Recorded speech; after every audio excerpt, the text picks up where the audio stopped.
காலையில ஒரு முட்டை தோசை செஞ்சு கொடுத்தீங்களேங்க, காரமா பார்க்கவே டெம்டிங்கா இருந்துச்சுங்க. இந்த 2 முட்டையை வச்சு எனக்கு செஞ்சு கொடுக்குறீங்களேங்க ஒரு முட்டை தோசை. சரி, ஓகே பிரியா. சரிங்க.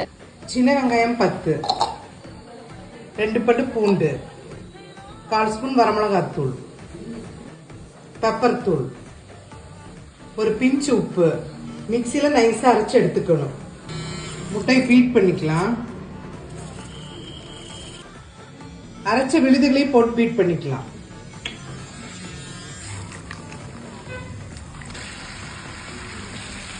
அப்படியே ரோஸ்ட் மாதிரி ஊத்திக்கலாம் பிரியா. இது அத்தை இப்ப பீட் பண்ண முட்டையை ஊத்திக்கலாமாங்க? ஊத்திக்கலாம் பிரியா.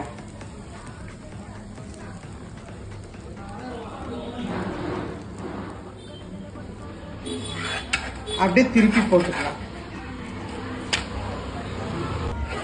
நல்ல காரசாரமான முட்டை தோசை ரெடி பிரியா. டேஸ்ட் சூப்பரா இருக்கு. நீங்களும் ட்ரை பண்ணி பாருங்க. சூப்பரா இருக்கிறதுனால நீங்களும் ட்ரை பண்ணி பார்த்து எப்படி இருக்குன்னு கமெண்ட்ஸ்ல சொல்லுங்க.